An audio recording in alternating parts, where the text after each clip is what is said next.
Купувач од Нов Зеланд покажал интерес за кошаркарскиот клуб Куманово, рече на денешната седница на Советот градоначалникот Максим Димитриевски, одговарајќи на советникот Дејан Ивановски на прашањето дали се потврдуваат гласините дека кошаркарскиот клуб Куманово ќе биде продаден на странски државјанин. Дали таа купопродажба ќе се реализира или не, Димитриевски вели дека зависи од сопственикот на клубот, а тоа не е општината. На вас да ви објаснувам што се случува во кошаркашкиот клуб? Па до пред 5 години во тој исти кошаркашки клуб, кој што првично е приватен субјект, собственик на кошаркашкиот клуб во Куманово е фирмата Оли Травел Куманово. Не е собственик општина Куманово. Таа иста компанија, кога е регистрирано и направена пререгистрација, не знам како.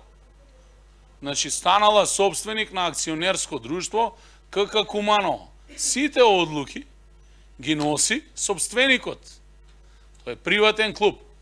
Дали ќе се продава приватниот клуб, тоа е одлука на менаџментот, тоест на собственикот на клубот. Да, имаше иницијатива за купување на клубот и камо среќа да дојде некој да го купи. Не само овој клуб, сите клубови да ги купи во Куманово, но и да превземе обврска и да ги финансира истите, па да не растерети нас како општина, оние средства кои што ги трошиме од некаде 250.000 евра на годишно ниво за финансирање на развој на спортот, да ги намалиме на 50.000 евра и да финансираме само развојно училишен спорт, а приватни клубови, сериозни приватни компании да менаџираат со приватните клубови и како што секаде во светот тоа функционира. Бидејќи спорт немате во моментов доколку општината не одели средства, не тоа случи само во Куманово, туку во целата држава тоа така функционира. Јас сум должен како менаџер на градот, секоја иницијатива која што ќе дојде од страна на поедин субјект, како овој случај, заинтересиран купувач кој што дојде кај мене, мислам дека од Нов Зеланд човекот, се представи со фирма, го поврзав со собственикот на клубот и од тука натаму општината нема никаква обврска. Димитриевски посочи дека во минатото се трошеле 300.000 евра само на кошарка, а останатите спортови биле запоставени. Кумановци сакаат кошарка и еден ден ќе имаат, но парите нема да се делат на странци, туку на играчи од Куманово, потенцира градоначалникот. Но знаете кога ќе имаат кошарка?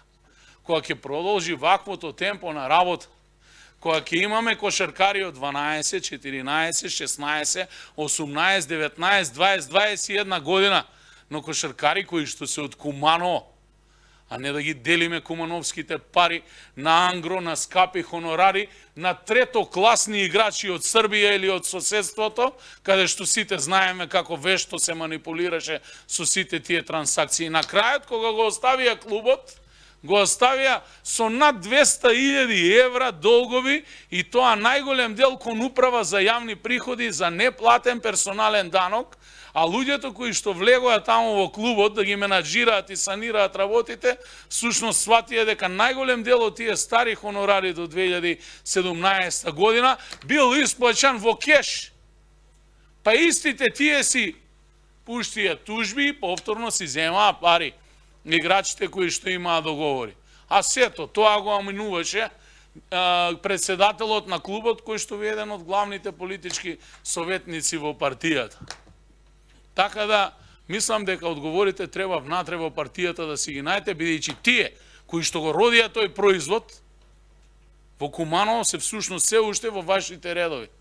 Според Димитриевски, кошаркарскиот клуб се финансира од донации и ваучери од Агенцијата за млади и спорт. Општината помага со 1,5 милион денари годишно, но тие пари треба да служат за развој на младински категории. Димитриевски вели дека ќе биде предложена и поголема контрола за тоа како се трошат парите.